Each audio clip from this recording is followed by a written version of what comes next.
Arthur Moses, welcome back to Breakfast. Good morning, Fran. Has this ballooning scandal undermined trust in Victoria's entire criminal justice system, Arthur? Regrettably, I think, Fran, it has. The criminal justice system's integrity has been compromised by the actions of Victorian police and this particular lawyer, and we need to get to the bottom of it. I know the Royal Commission's yet to play out, but on the face of it, what does it mean potentially? Would convicted criminals not only have the right to launch appeals against their convictions and sentences and so be set free, or also potentially compensation? Correct, on both counts. So their convictions could be set aside and they could have claims for compensation. The High Court, when it delivered its decision in this matter on the 3rd of December, took the view that the prosecution of each convicted person was corrupted in a manner which debased fundamental premises of the criminal justice system, because you had a lawyer who was acting for individuals while covertly informing against them, and those matters not being disclosed to those clients or indeed the court. So what we had known, and the reason this was called, was the lawyer X had been acted as a police informant since 2005. We now know, because the police have revealed, this lawyer had been an informant for 10 years more, since 1995, and they've blamed shortcomings in record keeping for this being only brought out now. Does that explanation wash with you?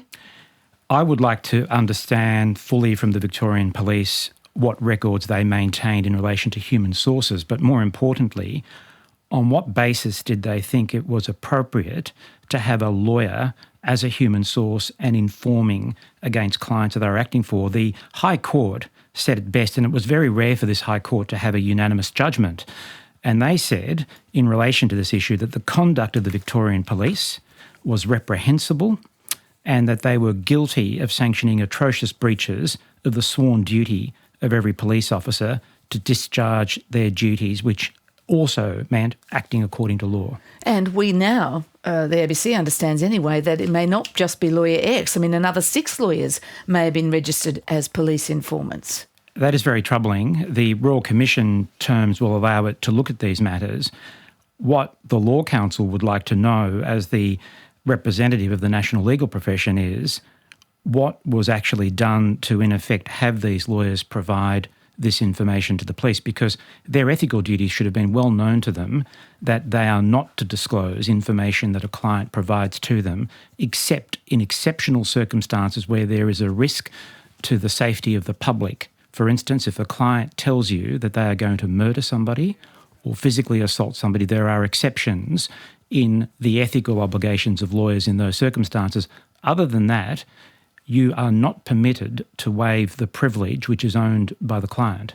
So the lawyer-client confidentiality, the professional confidentiality, professional privilege that we all understand, can only be breached if someone's in danger. In very rare circumstances, that is correct, Fran. Now, I guess in the case of, and this will play out presumably now in front of all of us in the Royal Commission, in the case of Lawyer X and the gangland wars, that could have been possible.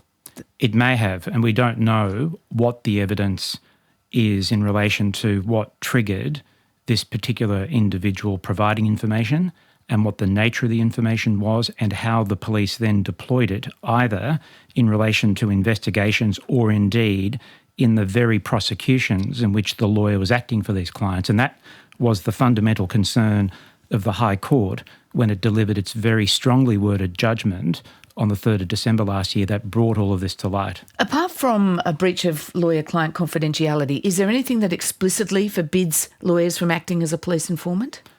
Well, fundamentally, lawyers are meant to be independent and owe a duty to the court. Now, if you are in effect a police informant, that does compromise your ability as a lawyer to act without fear or favour, especially in cases where police are on the other side, because in effect you are on their books as a human source and providing them with information that is compromising to you because you don't necessarily want others to know that you are a human source, and that could potentially either conflict you or create the appearance of a conflict unbeknownst to your client or the court. So in my view, that should never be permitted to occur in any circumstance where a lawyer in effect is recruited to be a human source. In your view, Arthur, what might prompt a lawyer to do this, to become a snitch? Because now we're hearing it's not just one lawyer potentially, perhaps more, perhaps 6. I think, Fran, I'd only be speculating. I've read the reports in today's papers that this particular lawyer, Lawyer X, was the subject of a charge some years earlier in respect of a drug-related matter. Now, it is not known what has induced the individuals to do this or individual to do this. What we do know is that the Victorian Police also need to bear responsibility for this, because they should never have permitted that to occur. They should never have sought it, they should never have received the information, and they should never have used it if there was a breach of the legal professional privilege which was owed by the lawyer to the client, because it is not the lawyer's privilege, it is the client's. You're listening to RM Breakfast. Our guest is Arthur Moses SC, President of the Law Council of Australia. You're a barrister in New South Wales yourself. Are you aware of the New South Wales Police, or indeed the police of any other jurisdiction, using criminal defence lawyers as informants?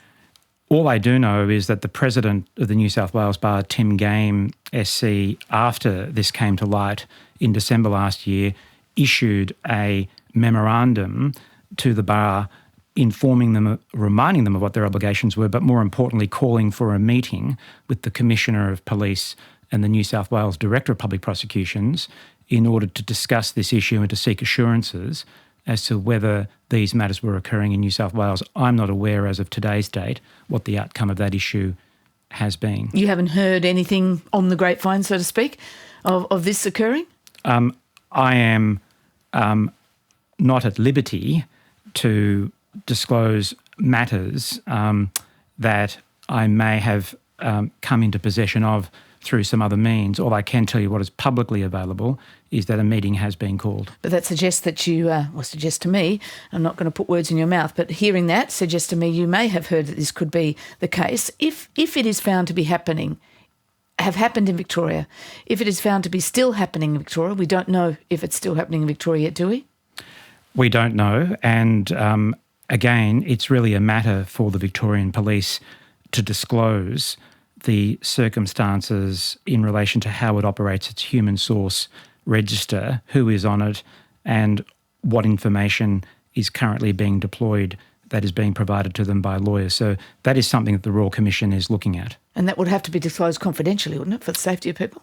Well, it would, but as you know, in the High Court decision, the High Court was dealing with an application by the Police Commissioner to prevent the Director of Public Prosecutions providing this information to individuals who'd been convicted who were clients of the Lawyer X. And the High Court, despite the safety issues that had been raised on behalf of the lawyer, said this is a case where we need to have it disclosed to the clients because determinations need to be made as to whether their convictions need to be re-examined. So if this is a matter of disclosure, then the prosecutors would need to hand this information over to individuals or their lawyers who were convicted with the potential use of this information. And I'm not sure if I could interpret your words earlier to suggest that perhaps you've heard of this happening in other jurisdictions, in New South Wales or other places. But what does this say about the standing of members of Victoria's legal profession